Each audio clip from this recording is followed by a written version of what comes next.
ಜಲಾಶಯದಿಂದ ನಾಲೆಗಳಿಗೆ ನೀರು ಹರಿಸಲು ಹಾಗೂ ನಾಲೆಗಳ ಹೂಳೆತ್ತಿ ತಾಲೂಕಿನ ಕೊನೆ ಭಾಗದ ಕೆರೆಗಳಿಗೆ ಸಮರ್ಪಕವಾಗಿ ನೀರು ತಲುಪಿಸಬೇಕೆಂದು ಆಗ್ರಹಿಸಿ ರೈತ ಸಂಘ ಹಾಗೂ ಬಿಜೆಪಿ ರೈತ ಮೋರ್ಚಾ ಘಟಕ ಸೇರಿ ಪ್ರತಿಭಟನೆ ನಡೆಸಿದರು.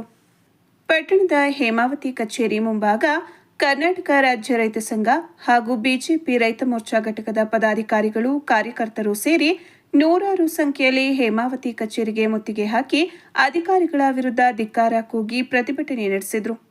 ಹೇಮಾವತಿ ಜಲಾಶಯದಿಂದ ನಾಲೆಗಳ ಮೂಲಕ ಕೆರೆ ಕಟ್ಟೆಗೆ ನೀರು ಬಿಡುಗಡೆಗೆ ಆಗ್ರಹಿಸಿ ಆಗಸ್ಟ್ 13ರಂದು ಹಿರಿಯ ಅಧಿಕಾರಿಗಳಿಗೆ ಮನವಿ ಸಲ್ಲಿಸಿದ್ದು, ರೈತರ ಒತ್ತಡಕ್ಕೆ ಮಣಿದು ಇಲಾಖೆ ಅಧಿಕಾರಿಗಳು ಹೇಮಾವತಿ ಜಲಾಶಯದಿಂದ ನಾಲೆಗಳಿಗೆ ನೀರು ಹರಿಸುತ್ತಿರುವುದು ಸ್ವಾಗತಾರ್ಹ. ಆದರೆ ಕಾಲುವೆಗಳಲ್ಲಿ ಗಿಡಗಂಟೆ ಬೆಳೆದು ಹೂಳು ತುಂಬಿಕೊಂಡಿದ್ದು, ನಾಲೆಗಳನ್ನು ಸ್ವಚ್ಛಗೊಳಿಸಿ ನೀರು ಸರಾಗವಾಗಿ ಹರಿಯುವಂತೆ ಪ್ರತಿಭಟನಾಕಾರರು ಒತ್ತಾಯಿಸಿದರು. ಸರ್ಕಾರ ರೈತರನ್ನ ಸಂರಕ್ಷಿಸುವ ಕರ್ತವ್ಯ ಮರೆತು ನಮ್ಮ ಅಣೆಕಟ್ಟೆಗಳ ಮೂಲಕ ತಮಿಳುನಾಡಿಗೆ ನೀರು ಬಿಡುವ ಕೆಲಸ ಮಾಡುತ್ತಿರುವುದು ನಾಚಿಕೆಗೇಡಿನ ಕೆಲಸವಾಗಿದೆ ಎಂದು ಕರ್ನಾಟಕ ರಾಜ್ಯ ರೈತ ಸಂಘದ ರಾಜ್ಯಾಧ್ಯಕ್ಷ ಅರ್ಳಾಪುರ ಮಂಜೇಗೌಡ ಆಕ್ಷೇಪಿಸಿದರು. ಪ್ರಸಕ್ತ ಸಾಲಿನಲ್ಲಿ ನಿರೀಕ್ಷಿತ ಪ್ರಮಾಣದ ಮಳೆಯಾಗದೆ ತೀವ್ರ ಬರಗಾಲದ ಸನ್ನಿವೇಶ ನಿರ್ಮಾಣವಾಗಿದೆ. ಅಲ್ಪ ಸ್ವಲ್ಪ ಬಿದ್ದ ಮಳೆಯಿಂದ ಹೇಮಾವತಿ ಜಲಾಶಯದಲ್ಲಿ 34 ಟಿಎಂಸಿ ಅಡಿ ನೀರು ಸಂಗ್ರಹವಾಗಿದೆ.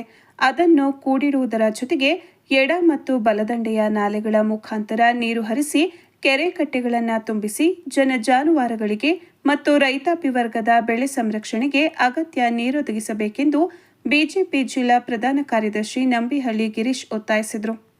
ಪ್ರತಿಭಟನಾ ಸ್ಥಳಕ್ಕೆ ಆಗಮಿಸಿದ ಕಾರ್ಯಪಾಲಕ ಅಭಿಯಂತರರು ಎಲ್ಲ ಕಾಲುವೆಗಳ ಹೂಳು ತೆಗೆಸಿ ಸ್ವಚ್ಛ ಮಾಡಿಸಿ ನೀರು ಹರಿಸಲು ಸೂಕ್ತ ಕ್ರಮ ಕೈಗೊಳ್ಳುವುದಾಗಿ ಭರವಸೆ ನೀಡಿದರು.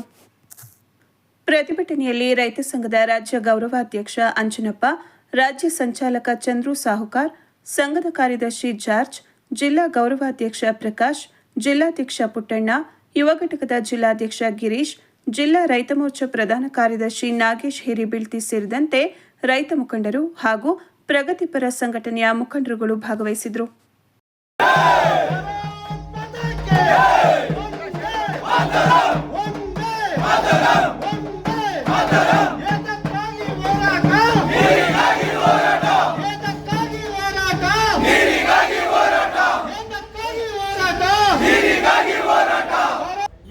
ಸೂಪರಿಂಟೆಂಡೆಂಟ್ ಕದ್ದು ಹೋಗಿರೋಂಥ ಅಧಿಕಾರಿಗಳಿಗೆ, ಮ್ಯಾನೇಜರು ಇಂಜಿನಿಯರ್ಗಳು ಕದ್ದು ಹೋಗಿರೋ ಅಧಿಕಾರಿಗಳಿಗೆ, ರೈತರಿಗೆ ಮೋಸ ಮಾಡೋ ಅಧಿಕಾರಿಗಳಿಗೆ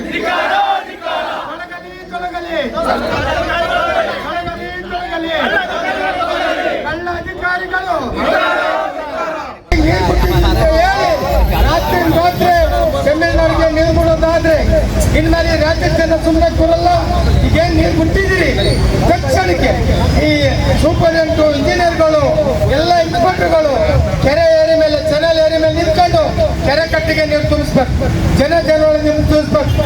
ಯಾವುದೋ ಹಾಸನ ಜಿಲ್ಲೆ, ತುಮಕೂರು ಜಿಲ್ಲೆ, ಬೆಂಗಳೂರು ಜಿಲ್ಲೆ ಎಲ್ಲ ಕೆರೆಗಳಿಗೆ ನೀರು ತುಂಬಿಸ್ಬೇಕು ಅಂತ ಆಗ್ರಹ ಮಾಡಿ ಈ ಇನ್ಸ್ಪೆಕ್ಟರ್ಗಳಿಗೆ ಮತ್ತೆ ಸೂಪರಿಂಟೆಂಡೆಂಟ್ಗಳಿಗೆ ಇವರಿಗೆ ಬೇಜಾರಿತನ, ಇವರೆಲ್ಲ ನಿದ್ದೆ ಮಾಡ್ತಾವ್ರೆ.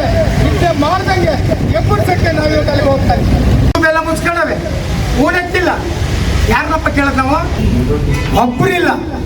ಮತ್ತು ಸರ್ಕಾರ ಸಂಬಳ ನಮ್ದಲ್ಲ ದುಡ್ಡು, ಅದು ನಮ್ದು ತಾನೆ. ನಾವು ಕೊಡೋದು ತೆರಿಗೆ ದುಡ್ಡು ನಿಮ್ಮ ಮೇಲೆ ಸಂಬಳ ಕೊಡೋದು. ಅದು ಯಾರಿಗೆ ಕೇಳ್ತೀವಿ ನಾವು? ಯಾಕೆ ನೋಟಿಸ್ ಕೊಡಿ? ಈಗ ಅಲ್ಲೇ ನಿಮ್ಮ ಎಂಟು ದಿವಸದ ಲೆಟ್ರ್ ಬರೀತಾ ಇದ್ದಾರೆ, ನೀವು ಇವತ್ತು ಕೊಡ್ಬೇಕು ಅಂತ ಹೇಳಿದ್ರು. ಎಷ್ಟು ಜನ ಆಬ್ಸೆಂಟ್ ಆಗಿದ್ರು, ಸೈನ್ ಹಾಕ್ಬಿಟ್ಟು ಒಳಗಡೆ ಬಂದು ಸುಮ್ಮನೆ ಹಂಗೆ ಹೋದ್ರು. ಯಾಕೆ ಆಫೀಸ್ ಖಾಲಿ ಇತ್ತು? ಉತ್ತರ ಕೊಡ್ಬೇಕಲ್ಲ ತಾವು, ಕೊಡ್ರಿ ಯಾವ್ದಾರು ಒಂದು. ಈಗ ಯಾಕೆ ಸೂಪರಿಂಟೆಂಡೆಂಟ್ ಬಂದಿಲ್ಲ, ಇಂಜಿನಿಯರ್ ಹಾಕಿಲ್ಲ, ಒಬ್ಬರು ಇಲ್ಲ ಅಂದರೆ ನೀವು ಇಬ್ಬರು ಕಟ್ಕೊಂಡು ನೀವು ಯಾರು ನೀರು ಕೊಡೋರಲ್ಲ, ನೀರು ನೋಡ್ಕೊಳ್ಳಲ್ಲ. ನೀವು ಟೆಕ್ನಿಕ್ ಇಲ್ಲಿ ಮಾತ್ರ ಟೆಕ್ನಿಕ್ಕು, ಅದು ಜ್ಞಾತ ಕೇಳಲ್ಲ. ತಾತ್ಕಾಲಿಕವಾಗಿ ನೀರನ್ನ ಹರಿಸೋ ರೀತಿ ಕಾಣ್ತಾ ಇದೆ. ದಯವಿಟ್ಟು ಈ ಇಲಾಖೆಗೆ ಮತ್ತೆ ಈ ನೀರಾವರಿ ಸಚಿವರಿಗೆ ನಮ್ಮ ತಾಲೂಕಿನ ರೈತರಿಂದ ಒಂದು ಎಚ್ಚರಿಕೆಯನ್ನ ಕೊಡ್ಲಿಕ್ಕೆ ಬಯಸ್ತೇವೆ. ನೀವು ಇಲ್ಲಿಂದ ನಮ್ಮ ಗಡಿ ಭಾಗಕ್ಕೆ ಹೋಗಿ ಅಲ್ಲಿ ಲಾಸ್ಟ್ ಗಡಿಲಿರುವಂತ ಕೆರೆ ತುಂಬದೊಳಗೆ ನೀವು ನೀರನ್ನ ಅಲ್ಲಿ ನಿಲ್ಲಿಸುವಂತದ್ದಾಗುತ್ತೆ.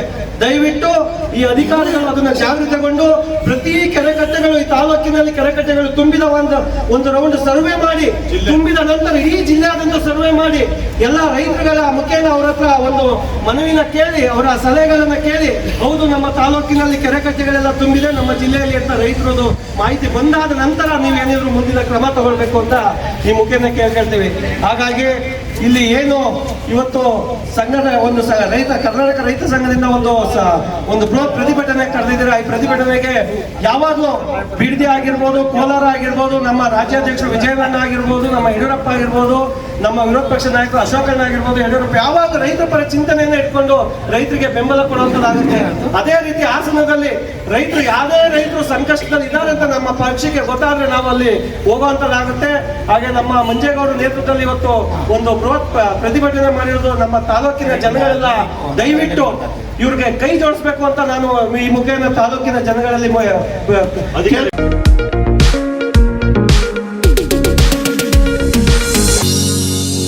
ಚಲನಚಿತ್ರ ಹಾಸ್ಯ ನಟ ಪ್ರೇಮ್ ಅರ್ಪಿಸುವ Prem orchestra music and events Channarayapatna.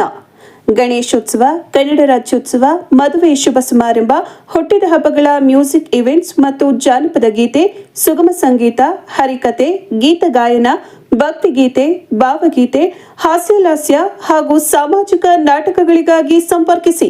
ದೂರವಾಣಿ 7338073603. ಕೆಪಿಸಿಸಿ ಘಟಕವು ರಾಜ್ಯದ ಜಿಲ್ಲಾಧ್ಯಕ್ಷ ಸ್ಥಾನಗಳಿಗೆ ಹೊಸ ಅಧ್ಯಕ್ಷರ ನೇಮಕಕ್ಕೆ ಮುಂದಾಗಿದ್ದು, ಹಾಸನ ಜಿಲ್ಲಾ ಕಾಂಗ್ರೆಸ್ ಸಮಿತಿ ಅಧ್ಯಕ್ಷ ಸ್ಥಾನಕ್ಕೆ ತಮ್ಮನ್ನ ಪರಿಗಣಿಸುವಂತೆ ಕಾಂಗ್ರೆಸ್ ಮುಖಂಡರಾದ ಸಿಆರ್ ಅಬ್ದುಲ್ ಹಾದಿ ಮನವಿ ಮಾಡಿದರು. ಪಟ್ಟಣದಲ್ಲಿ ತಮ್ಮ ನಿವಾಸದಲ್ಲಿ ಈ ಕುರಿತು ಮಾತನಾಡಿದ ಅವರು, ಕಳೆದ 40 ವರ್ಷಗಳಿಂದ ಕಾಂಗ್ರೆಸ್ ಪಕ್ಷದಲ್ಲಿ ನಿಷ್ಠಾವಂತ ಕಾರ್ಯಕರ್ತನಾಗಿ ದುಡಿದಿದ್ದೇನೆ. ಮಾಜಿ ಮಂತ್ರಿ ಶ್ರೀಕಂಠಯ್ಯನವರ ಶಿಷ್ಯನಾಗಿ ಕಾಂಗ್ರೆಸ್ ಪಕ್ಷದಲ್ಲಿ ಕಾರ್ಯನಿರ್ವಹಿಸಿದ್ದೇನೆ. ಮಾಜಿ ಮಂತ್ರಿಗಳಾದ ಬಿ ಶಿವರಾಮ್, ಮಾಜಿ ಎಂಎಲ್ಸಿ ಎಸ್ಎಂ ಆನಂದ್ ಅವರ ಅಧಿಕಾರಾವಧಿಯಲ್ಲಿ ಕಾಂಗ್ರೆಸ್ ಸಮಿತಿಯಲ್ಲಿ ಕಾರ್ಯಕಾರಿ ಮಂಡಳಿಯ ಸದಸ್ಯನಾಗಿ ಕಾರ್ಯನಿರ್ವಹಿಸಿದ್ದೇನೆ. ಕಾಂಗ್ರೆಸ್ ಪಕ್ಷವು ಹಾಸನ ಜಿಲ್ಲೆಯಲ್ಲಿ ಎಲ್ಲ ಸಮಾಜಕ್ಕೂ ಜಿಲ್ಲಾಧ್ಯಕ್ಷ ಸ್ಥಾನವನ್ನ ನೀಡುವ ಮೂಲಕ ಸಾಮಾಜಿಕ ನ್ಯಾಯವನ್ನ ನೀಡುತ್ತಾ ಬಂದಿದೆ. ಅದೇ ರೀತಿ ಹಾಸನ ಜಿಲ್ಲೆಯಲ್ಲಿ ಕಾಂಗ್ರೆಸ್ ಪಕ್ಷವು ದಲಿತ ಸಮಾಜ ಅಥವಾ ಮುಸ್ಲಿಂ ಸಮಾಜಕ್ಕೆ ಜಿಲ್ಲಾಧ್ಯಕ್ಷ ಸ್ಥಾನವನ್ನ ನೀಡಬೇಕೆಂದು ಕಾಂಗ್ರೆಸ್ ಪಕ್ಷದ ರಾಷ್ಟ್ರೀಯ ನಾಯಕರು ಮತ್ತು ಕರ್ನಾಟಕ ರಾಜ್ಯ ಕಾಂಗ್ರೆಸ್ ಪಕ್ಷದ ಮುಖಂಡರು ಮತ್ತು ಕೆಪಿಸಿಸಿ ಅಧ್ಯಕ್ಷರಾದ ಬಿಕೆ ಹರಿಪ್ರಸಾದ್ ಅವರಲ್ಲಿ ಮನವಿ ಸಲ್ಲಿಸಿದ್ದೇನೆ ಎಂದ ಅವರು, ಮುಖ್ಯಮಂತ್ರಿಗಳಾದ ಡಿಕೆ ಶಿವಕುಮಾರ್ ಅವರನ್ನ ಭೇಟಿ ಮಾಡಿ ದಲಿತ ಸಮಾಜಕ್ಕೆ ಪ್ರಾತಿನಿಧ್ಯ ನೀಡುವಂತೆ ಮನವಿ ಮಾಡಿದ್ದೇನೆ ಎಂದರು. ಕಾಂಗ್ರೆಸ್ ಪಕ್ಷದ ವೀಕ್ಷಕರು ಈ ಬಾರಿ ಮುಸ್ಲಿಂ ಸಮಾಜ ಅಥವಾ ದಲಿತ ಸಮಾಜವನ್ನ ಪರಿಗಣಿಸುವುದಾಗಿ ಭರವಸೆ ನೀಡಿದ್ದಾರೆ. ಆದ್ದರಿಂದ ಈ ಬಾರಿ ಅಧ್ಯಕ್ಷ ಸ್ಥಾನವು ನನಗೆ ಸಿಗುವ ಭರವಸೆಯಲ್ಲಿ ಇದ್ದೇನೆ ಎಂದರು. ಪಕ್ಷದ ಜಿಲ್ಲಾಧ್ಯಕ್ಷರಾಗಿ ನಾನು ಒಬ್ಬ ಆಕಾಂಕ್ಷಿಯಾಗಿ ಅರ್ಜಿ ಸಲ್ಲಿಸಿದ್ದೇನೆ.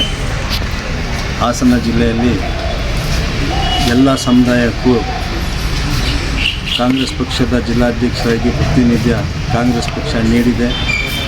ಮೊದಲನೇದಾಗಿ ಹಾರ್ನಳ್ಳಿ ರಾಮಸ್ವಾಮಿಗಳು ಬ್ರಾಹ್ಮಣರ ಸಮಾಜದವರು ಅವ್ರಿಗೂ ಕೂಡ ಕೊಟ್ಟಿದ್ದಾರೆ.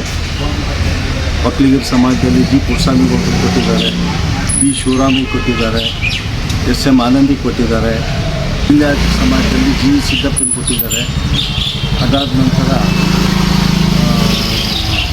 ಸಮಾಜದವ್ರಿಗೂ ಕೊಟ್ಟಿದ್ದಾರೆ. ವಿಶೇಷವಾಗಿ ಈ ಉಳಿದಿರೋದೇ ಮುಸ್ಲಿಂ ಸಮುದಾಯ ಮತ್ತು ಎಸ್ ಸಿ ಸಮುದಾಯ. ಈ 2 ಸಮುದಾಯಕ್ಕೂ ಕಾಂಗ್ರೆಸ್ ಪಕ್ಷದಲ್ಲಿ ಹಾಸನ ಜಿಲ್ಲಾಧ್ಯಕ್ಷರನ್ನು ಕಡೆಗಣಿಸಿದ್ದಾರೆ. ದಯವಿಟ್ಟು ಈ 2ರಲ್ಲಿ ಒಬ್ಬರಿಗೆ ಕಾಂಗ್ರೆಸ್ ಪಕ್ಷದ ಸ್ಥಾನ ನೀಡಬೇಕು ಅಂತ ನಾನು ಹೈಕಮಾಂಡಲ್ಲೂ ಮನವಿ ಮಾಡ್ಕೊಂಡಿದ್ದೀನಿ. ಮತ್ತು ನಾನು ಪ್ರಬಲವಾಗಿ ಆಕಾಂಕ್ಷಿಯಾಗಿದ್ದೀನಿ.